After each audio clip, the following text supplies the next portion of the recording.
Welcome to icon news. నేను మీ పవన్ కృష్ణమూర్తి. వైఎస్ఆర్సీపీ వాళ్ళకి ఇంకా బుద్ధి సిగ్గు అనేది లేకుండా అబద్ధాలే ప్రచారం చేస్తూ వెళ్ళడం అనేది ఎంతవరకు సమంజసం అనేది నా ప్రశ్న. ఈ తప్పుడు లెక్కల ప్రచారం ఇంకెన్నాళ్ళు? ముఖ్యంగా విశాఖపట్నం ప్యాలెస్కి సంబంధించినటువంటి వివరాలు ఒక్కొక్కటిగా వెలుగులోకి వస్తుంటే, అంటే క్షమించాలి, నాకు నిజంగా ఈ విషయంలో లాంగ్వేజ్ అనేది నిజంగానే కట్టుదాటుతోంది. మళ్ళీ మాట్లాడుతున్నాను అనేది పొరపాటుగా అనుకోకుండా క్షమించండి. ఏ వెధవ సలహా ఇచ్చాడో తెలీదు, ఏ వెధవ కావాలని కట్టించుకున్నాడో తెలీదు, ఏ వెధవ దీన్ని పక్క నుండి పర్యవేక్షించాడో తెలీదు. ఈ వెధవలందరూ చేసినటువంటి పని ముడ్డి గడుక్కోవడానికి 12 లక్షల కమోడు, స్నానం చేయడానికి 36 లక్షల తొట్టి, ఇవన్నీ బయటపడుతూ ఉంటే, అప్పుడు మంత్రిగా పనిచేసినటువంటి రోజారెడ్డి మాట్లాడినటువంటి మాటలు, అవును ముఖ్యమంత్రి గారి కార్యాలయం ఇక్కడే ఉంటుంది, ఇక్కడే నివాసం ఉంటారు అని చెప్పి మాట్లాడినటువంటి మాటలు, అంటే ఆ నోటికి అన్నం తింటున్నారో అశుద్ధం తింటున్నారో నాకైతే తెలియట్లేదు. అయినా సరే ఇంకా మాట్లాడుతూనే ఉన్నారు. అయితే నాకు ఇక్కడ జాతీయ మీడియాను చూసినప్పుడు కూడా కాస్త కోపం వస్తుంది. బ్లంట్గా మీ కళ్ళ ముందు వాళ్ళు అబద్ధాలు మాట్లాడుతూ ఉంటే కంట్రోల్ చేయాల్సినటువంటి మీరు ఎందుకని చెప్పి కంట్రోల్ చేయలేదు అనేది ప్రధానంగా వస్తుంది. వైఎస్ఆర్సీపీ జాతీయ అధికార ప్రతినిధిగా ఉన్నటువంటి Konda Rajiv Gandhi India today channel వారికి నిన్న డిబేట్లో మాట్లాడినటువంటి వీడియోని ఒకసారి ఇక్కడ చూడండి. Let me tell about the facts. From 14 to 19, when Babu became the leader CM of 14, what he spent on his own accommodations, I would like to bring into your kind notice. Because we don't have such powerful media, you gave me opportunity to speak on that. When Babu is CM, for CM camp house of H block, they have spent for 15 crores for renovation. And CM camp of Cell block has spent 7 crores for renovation. Lakeview guest house for 10 crores in Hyderabad for renovation. Madinagoda guest house only rent paid for 5 crores. Irrigation guest house at Vijayawada spent for renovation 45 crores.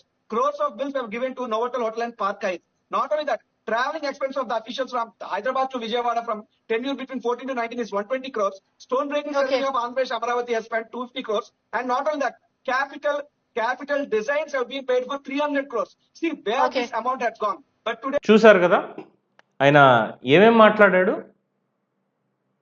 H బ్లాక్లోను ఈ బ్లాక్లోను 40 కోట్లతో అక్కడ renovation చేసి, ఇప్పుడు 2014లో రాష్ట్రం విడిపోయిన తర్వాత రెండు రాష్ట్ర ప్రభుత్వాలకి క్యాంపు కార్యాలయాలన్నీ అందులోనే ఉన్నప్పుడు, అందులో ఆంధ్రప్రదేశ్ ప్రభుత్వానికి సంబంధించినటువంటి భవనాల్లో ముఖ్యమంత్రి కార్యాలయం కోసం కావచ్చు, మంత్రుల కార్యాలయాల కోసం కావచ్చు, వీటికి రెనోవేషన్కి ఖర్చు చేసినటువంటి అమౌంట్ వాడు 40 కోట్లు అంటాడు. రోజా కూడా 40 కోట్లు అంది. మరి ఎంత ఖర్చు పెట్టారనే దానికి జీవోలు వీళ్ళ దగ్గర ఉన్నాయా? ఒకటి. రెండోది, అర్ధరాత్రి హుటాహుటిన అక్కడి నుంచి ఇక్కడికి వచ్చేసారు. సరే, ఓటుకు నోటు కేసును వీళ్ళు ప్రస్తావిస్తున్నారు కదా, ఈ విషయంలో నాకు ఆ రోజు ఈ రోజు కూడా ఒకటే, పాపం బద్దలవుతోంది. ఫోన్ ట్యాపింగ్ విషయాలతోటి పాపం బద్దలవుతోంది. ఎస్, నా అనుమానాలు ఒక్కొక్కటిగా నిజం అవుతూ వస్తున్నాయి. రేపో మాపో ఫోన్ ట్యాపింగ్ ఇష్యూలో కూడా అసలు వెనక బ్యాక్గ్రౌండ్ ఏం జరిగింది అనేది కూడా బయటికి వచ్చేటువంటి అవకాశాలు పుష్కలంగా కనిపిస్తున్నాయి. ఎందుకంటే ఎవరు ఊరికే నిందపడరు. అఫ్ కోర్స్ రాజకీయ నాయకులందరి మీద నాకు ఒకటే అభిమానం, పెద్ద వెధవ చిన్న వెధవ. ఎక్కువ అవినీతి చేసిన వాడు పెద్ద వెధవ, అవినీతిని కాస్తో కూస్తో తక్కువ పూర్తిగా ఎరాడికేట్ చేయాలని ప్రయత్నం చేస్తూ పక్కనున్న వాళ్ళని సర్లే ఇది నడిపించాలి కాబట్టి ఇంకొంతమందిని వదిలేయాలి అనేటువంటి వాళ్ళు ఉంటారు. సరే, వీళ్ళు చిన్న వెధవలు అంతే తప్ప ఎవరు ఇక్కడ శుద్ధ పూసలని నేనైతే అనుకోను. ఇది నా వ్యక్తిగత అభిప్రాయం. సరే, అయితే ఆ రోజు ఫోన్ ట్యాపింగ్, ఓటుకు నోటుకు సంబంధించి ఏం జరిగింది, ఎవరెవరు ఫోన్లు ట్యాప్ చేశారు, గవర్నర్ గారి దగ్గర నుంచి మొత్తం అందరి ఫోన్లు ఏ విధంగా ట్యాప్ అయ్యాయి, పక్క రాష్ట్ర ప్రభుత్వానికి సంబంధించిన ఫోన్ ట్యాప్ చేయాల్సిన అవసరం తెలంగాణ గవర్నమెంట్కి ఆనాడు కేసీఆర్కి ఎందుకు వచ్చింది, ఈ విషయాలన్నీ కూడా బయటకు వస్తే ఇప్పుడు వీళ్ళు చెప్పేవన్నీ బయటకు వస్తాయి. అర్ధరాత్రి పారిపోయి వచ్చారు, ఇది పారిపోయి వచ్చింది ఎక్కడా ఎవడూ లేదు. ఎందుకంటే ఓటుకు నోటు కేసులో రేవంత్ రెడ్డి అరెస్ట్ అయ్యాడు తప్ప చంద్రబాబు నాయుడు అరెస్ట్ కాలేదు. ఎందుకు? ఎఫ్ఐఆర్లో కానీ ఇంకో చోట కానీ చంద్రబాబు నాయుడు పేరు అక్కడ వాళ్ళు మెన్షన్ చేయలేదు. రెండోది, ఆడియో క్లిప్, దే బ్రీఫ్డ్ మీ, మన వాళ్ళు briefed me, I'm with you, మీరు ఫ్రీగా మీకు నచ్చింది చేయండి, ఇందులో నేను నీకు లంచం ఇస్తా, నువ్వు మాకే ఫేవర్గా చెయ్యి అన్నటువంటి మాట ఏమైనా ఉందా? లేదు. సో సాక్ష్యం చెల్లదు. ఆ కేసుకు సంబంధించిన వివరాలన్నీ అందరికీ తెలిసినటువంటివి. రెండోది, మదీనా కూడా గెస్ట్ హౌస్కి 5 కోట్లు పే చేశారన్నారు. ఆధారాలు ఉన్నాయా? ఎందుకంటే పే చేసింది లేదు కాబట్టి. 2, లేక్ వ్యూ గెస్ట్ హౌస్కి గవర్నర్ బంగ్లా కింద లేక్ వ్యూ గెస్ట్ హౌస్ని అక్కడ ఏర్పాటు చేశారు, రెనోవేట్ చేశారు. దానికి ఏపీలో భవనాలు ఎవరా సన్నాసి నా కొడకల్లారా, సారీ క్షమించాలి, సన్నాసుల్లారా, ఏపీలో భవనాలేవి?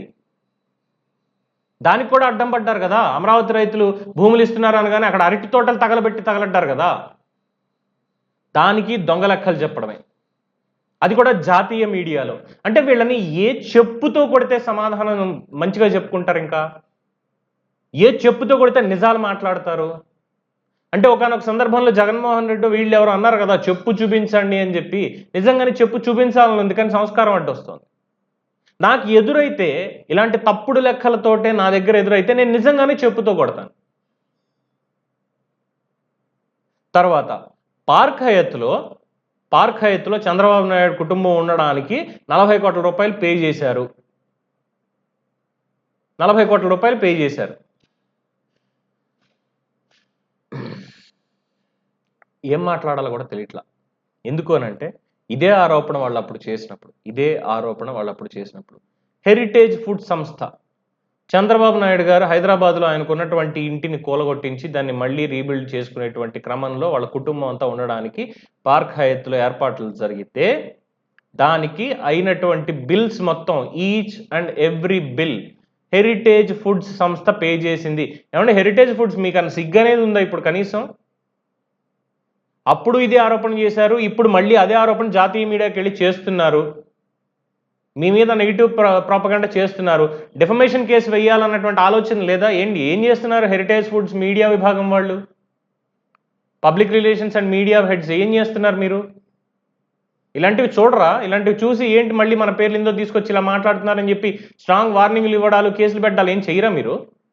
మీరు చేయలేకపోతే చెప్పేయండి, మేము చేతగాని వాళ్ళం, మా మీద బురద వాళ్ళు చల్లుతూనే ఉంటారు, ఎందుకు లేని వదిలేసుకుంటామంటే ఇంక మీ కర్మ, మిమ్మల్ని ఎవడు ఏం చేయలేడు.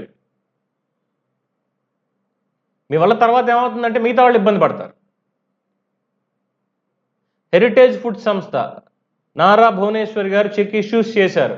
ఎంతకి ఇష్యూస్ చేశారు, ఎలా ఇష్యూస్ చేశారు అనేది మొత్తం ఆ డీటెయిల్స్ అని పబ్లిక్ డొమైన్లో ఉండేవి. తర్వాత ఏంటి, అఫీషియల్స్ ట్రావెల్ చేయడానికి, విజయవాడ నుంచి హైదరాబాద్కి ట్రావెల్ చేయడానికి కోట్ల రూపాయలు ఖర్చు పెట్టారా? అవును ఖర్చు పెట్టారు. ఎందుకంటే ఉమ్మడి రాష్ట్రం, అధికారులందరూ ఇక్కడ రాజధాని నగరంలోనే హైదరాబాద్లో స్థిరపడ్డారు, వాళ్ళ పిల్లల చదువులు ఇవన్నీ ఇక్కడే ఉన్నాయి. సో ఇప్పటికిప్పుడు వాళ్ళు అక్కడి నుంచి ఇక్కడికి వెళ్ళిపోవాలి అంటే అక్కడ లేనటువంటి పరిస్థితి. రెండోది, విజయవాడలో అద్దెలు విపరీతంగా పెంచేశారు. అధికారులు అందరూ వచ్చేస్తారు, ఇంకేముంది మొత్తం అద్దెలు పెంచేయండి అని పెంచేస్తే అద్దెలు రెగ్యులరైజ్ చేసి, ఎవరైనా అద్దె పెంచితే మాత్రం మర్యాద ఉండదని వార్నింగ్ ఇచ్చి మరి సరే మీరు వెళ్ళడానికి 2 ప్రత్యేకమైనటువంటి ట్రైన్స్ విజయవాడ టు హైదరాబాద్ ఏర్పాటు చేసి, పొద్దున్న ఇక్కడ 6 గంటలకు బయలుదేరడం, పొద్దున్న 9 గంటలకు దిగడం, 9:30కి 10 గంటలకు ఆఫీస్కి వెళ్ళడం, మళ్ళీ సాయంత్రం బయలుదేరడం రావడం. అలాగే వీకెండ్ ట్రైన్స్, వీకెండ్ అక్కడ పని లేనప్పుడు వచ్చి ఇక్కడ కుటుంబంతో ఉండడం కోసం అని చెప్పి ఇలాగా అక్కడ కార్యాలయాలు లేనటువంటి తరుణంలో ఇలాంటివన్నీ చేస్తే ఇందులో ఎన్ని వందల కోట్లు ఖర్చు పెట్టేశారు, ఎన్ని వేల కోట్లు దోచేశారు. తీయండి ఆధారాలు ఉంటే. మీకు దమ్ము, మళ్ళీ దమ్ము అంటే మారణకు వచ్చేస్తుంది జనసేన నుంచి, దమ్ములతో పనే ఉందని చెప్పి లెక్కలు కావాలని, అది పొరపాటున వచ్చేస్తుంది, క్షమించాలి. అసలు మీకు ధైర్యం ఉంటే, మీ దగ్గర ఆధారాలు ఉంటే, సిగ్గు అనేది ఉంటే, మేము మాట్లాడేది నిజమే, మేము మాట్లాడేది కరెక్టే, మా దగ్గర ఇదిగో ప్రూఫ్ ఉంది అని చెప్పి ఆ డాక్యుమెంట్స్ మొత్తం తీసుకొచ్చి, ఫ్యాబ్రికేటెడ్ కాదు ఒరిజినల్ డాక్యుమెంట్స్ అన్ని తీసుకొచ్చి, ఇదిగో వీళ్ళు చేసిన తప్పు ఇది, దీనికి ఇది తప్పు చెప్పండి. తప్పుంటే గట్టిగా ప్రశ్నిద్దాం, నిలదీద్దాం. మేము అది చెయ్యం, అన్ని తప్పుడు లెక్కలు చెప్పడాలి, అబద్ధాలు చెప్పడాలి. తాడేపల్లి కొంపకు పెట్టినవి, తాడేపల్లి కొంప ఏమైనా గవర్నమెంట్ కట్టించిందా? లేదే. ముఖ్యమంత్రి నివాసం కింద ఆయనంతటా ఆయన ఇది చేసుకున్నాడు, ఎవరు కట్టించలేదే. అది గవర్నమెంట్ బిల్డింగ్ ఏ ఉంటుంది, అందులో ఉన్నటువంటి మొత్తం అన్నీ కూడా గవర్నమెంట్కే చెందుతాయి కాబట్టి తర్వాత వచ్చేటువంటి ముఖ్యమంత్రులు అందులోనే ఉండొచ్చు అని చెప్పడానికి ఏమైనా ఉందా? లేదు. మరి దానికి ఎందుకు అంత 30 అడుగుల ఫెన్సింగ్ ఎవడరా కట్టించింది? ఎవడు కట్టమన్నది? జగన్మోహన్ రెడ్డి మీద హత్యా ప్రయత్నమా? 32 ఈడీ కేసులు వేసుకున్నాడు ముడ్డు మీద అక్రమాస్తులతోటి. వాటి గురించి ఎవడొస్తాడు ఆయన మీదకి? ఉద్యోగాలు ఎవరా నాయన అని పిల్లలు వస్తే, డిఎస్సి ఏది జాబ్ క్యాలెండర్ ఏదైనా వస్తే విద్యార్థుల మీద, మగ విద్యార్థుల మీద రేప్ కేసు పెట్టించినటువంటి ఘనత ఈ జగన్మోహన్ రెడ్డిది. ఏం చెప్తాం అక్కడ? అలాంటి వాడి మీద హత్యాయత్నం ఎవడు చేస్తాడు? చేస్తే గీస్తే మీలే చేయాలి, వైసీపీలో సానుభూతి పొందడానికో దానికో. ఎందుకంటే దిక్కుమాలిన శవరాజకీయాలు చేసే అంతా మీరే కదా. ఎందుకంటే బాబాయిని వేసేసి అధికారంలోకి వచ్చారన్నది అందరికీ తెలిసినటువంటి సత్యం. కోర్టులో ఉన్న ఏం చేసినా, ఎవరు వేస్తారు, ఎలా ఏం చేశారు అనేది వాస్తవాలన్నీ ప్రజలకు తెలుసు. అయినా సిగ్గు లేకుండా పులివెందులో గెలిపించారంటే వాళ్ళకి దండం పెట్టాలి. అలాంటి 30 అడుగుల ఫెన్సింగ్, భద్రత, తొక్క, తోటకూర, పక్కన ఉన్నటువంటి కాలనీలన్నీ కూడా ఖాళీ చేయించాలి. ఎందుకంటే పేదవాడు అనేవాడు అక్కడ కనిపించకూడదు. జగన్మోహన్ రెడ్డి పెత్తందారు, పెద్ద పెత్తందారు. ఇలాంటివన్నీ వెళ్ళి నేషనల్ మీడియాలో వీళ్ళు సొల్లు గారుస్తూ మాట్లాడుతూ ఉంటారు. మనం నమ్ముతూ ఉండాలి. What the hell is this? అరే కౌంటర్ ఇవ్వడానికి ఐఏఎస్ ఆఫీసర్ ఎవరో వచ్చి, ఎవరు బాబు ఇక్కడ లెక్కలు ఉన్నాయరా నాయన ఇది అని చెప్పడానికి కూడా దిక్కు లేకుండా పోయిందా? అంత బిజీ అయిపోయారా? సాక్షి మీద ఇలాంటి తప్పుడు ప్రచారం చేస్తున్నారు, సాక్షిని కాదు వైఎస్ఆర్సీపీ వాళ్ళు ఇలాంటి తప్పుడు ప్రచారం చేస్తున్నారని వీళ్ళ మీద ఎందుకు రాజద్రోహం కేసు పెట్టకూడదు? ఎందుకు మీరు డిఫమేషన్ కేసులు వేయట్లేదు వీళ్ళ మీద? తెలుగుదేశం వాళ్ళకి నేను ఎన్ని చెప్పినా ఏం చేసినా బుద్ధి అనేది ఇంకా రాదేమో. వాస్తవానికి వెళ్ళి ఏం మాట్లాడాలి అనే దగ్గర వాళ్ళు ఏదో మాట్లాడతారు, అక్కడ ఉన్నటువంటి జర్నలిస్టులు ఏదో చెప్పేస్తారు, అయిపోతుంది అనుకోవడమే తప్ప మనం ఇచ్చేటువంటి కౌంటర్లు వాళ్ళ నోళ్ళు మూసేలా అయితే కనిపించట్లా.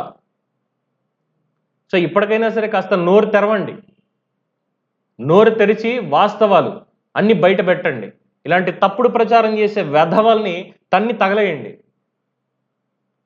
లేదంటే ప్రజల్లోకి ఇంకా అబద్ధాలు వెళ్తాయి. ఇప్పుడున్నటువంటి పరిస్థితిలో ఒక్క అబద్ధ ప్రచారం జరిగినా సరే బూడిదలో పోసి పన్నీరు అవుతుంది మొత్తం అంత కష్టం వాళ్ళది. అబద్ధ ప్రచారాలు లోపలికి వెళ్తూనే ఉంటాయి, ప్రజల్లోకి వీళ్ళు తీసుకెళ్తూనే ఉంటారు. కట్టడి చేయండి, ఖచ్చితంగా కట్టడి చేసి తీరాల్సిందే. సో వైఎస్ఆర్సీపీ వాళ్ళకి ఇక వాళ్ళకి చెప్తున్నాను కదా, ఇలాంటి సమాజంలో ఉండేటువంటి అర్హతని వాళ్ళు కోల్పోయారు. వాళ్ళ బుద్ధి నైజం ఏంటి అనేది బయట పెట్టేసుకున్నారు. మేము తప్పుడు మాటలే మాట్లాడతాము, మేము తప్పుడు లెక్కలే చెప్తాము. Finest example heritage foods. వాళ్ళు పార్క్ హయత్లో వీళ్ళ కుటుంబం ఉండడం కోసం డబ్బులు పే చేశారు అని చెప్పి బయటకు వచ్చి చెప్పినా ఈ రోజుకి కూడా నేషనల్ మీడియాలో ఉండి వీళ్ళంటి వాడు మాట్లాడుతున్నాడంటే అట్ ద సేమ్ టైం మిగతా వాళ్ళు కూడా మాట్లాడుతున్నారు ఇలాగా అంటే ఏం చెప్పాలి? అంటే వీళ్ళ నోటికి వచ్చేది అబద్ధాలు మాత్రమే, నిజాలు వీళ్ళకి రావు. నిజాలు చెప్తే వీళ్ళ తలలు 1000 వ్రక్కలవుతాయి అని చెప్పి శాపం ఉన్నట్టుంది. అందుకే ఇలాగే కానిస్తూ ఉంటారు. సో ఇలాంటి తప్పుడు లెక్కల ప్రచారం చేసే వాళ్ళ తోలు ప్రజలే తీయాలి. మళ్ళీ ఒకసారి ప్రజల్లోకి వచ్చారు అంటే ఏ మాత్రం మొహమాట పడకుండా ఎడమకాలి చెప్పు తీసి కొట్టండి, తప్పే లేదు. ఎరా మీకు బుద్ధి ఉందా లేదా? మూసుకుని కూర్చోండి అని చెప్పి 11 ఇచ్చాము. వెళ్ళి ఆ 11 మంది అన్న అసెంబ్లీలో ఉండి ప్రజలకు ఈ సమస్య ఉంది, ఇలా ఉంది, గతంలో ఈ మంచి ప్రోగ్రాం పెట్టాము, దీని ద్వారా ఇలా జరిగింది, ఇవి కూడా మీరు చేయండి అని సజెషన్స్ ఇవ్వకుండా, ప్రజల కోసం పనిచేయకుండా బయటకు వచ్చేసి మీ ఇష్టం వచ్చినట్టు రోడ్డు మీద తిరుగుతూ ఇలాంటి తప్పుడు మాటలు మాట్లాడతాం మీడియాలోకి. మాకు పవర్ఫుల్ మీడియా లేదు కాబట్టి మాట్లాడే అవకాశం ఇవ్వాలంటాడు కొండ రాజీవ్ గాంధీ. పవర్ఫుల్ మీడియా లేదా? వైఎస్ఆర్సీపీకి సపోర్ట్గా TV9 కానీ, NTV కానీ, 10TV కానీ, సాక్షి కానీ, అసంఖ్యాక యూట్యూబ్ ఛానల్స్ కానీ, ఆర్టిస్టులు కానీ, రెడ్డి అన్న టైటిల్ ఉన్న ప్రతి ఒక్కళ్ళు వచ్చి చేశారుగా చాలామంది. మీడియా లేకపోవడం ఏమిటి? ఇప్పటికీ అదే అబద్ధాలు ప్రచారం చేస్తున్నారుగా, ఇంకెంతకాలం చేస్తారు? సో ప్రజలారా, మీరే వీళ్ళకి సమాధానం, వీళ్ళకి బుద్ధి చెప్పాలి. ప్రభుత్వం నుంచి చర్యలు ఉంటాయని అయితే నేను ఎక్స్పెక్ట్ చేయట్లా. వాళ్ళ మీద వాళ్ళకి బురద అంటే బాగా ఇష్టం. వైఎస్ఆర్సీపీ వాళ్ళు కదా ఎవరు వచ్చి బురద వేయండిరా బాబు, మీరు బురద వేయండి, మేము తుడుచుకుంటూ పోతూ ఉంటాం అనేటువంటి పంధా తప్పితే తప్పు చేసిన వాళ్ళని శిక్షించాలి అన్నటువంటి ఆలోచన కనిపించట్లేదు. ఇది నా అభిప్రాయం. మీ అభిప్రాయాన్ని కామెంట్స్ రూపంలో తెలియజేయండి. చూస్తూనే ఉండండి ఐకాన్ న్యూస్. నేను మీ పవన్ కృష్ణమూర్తి.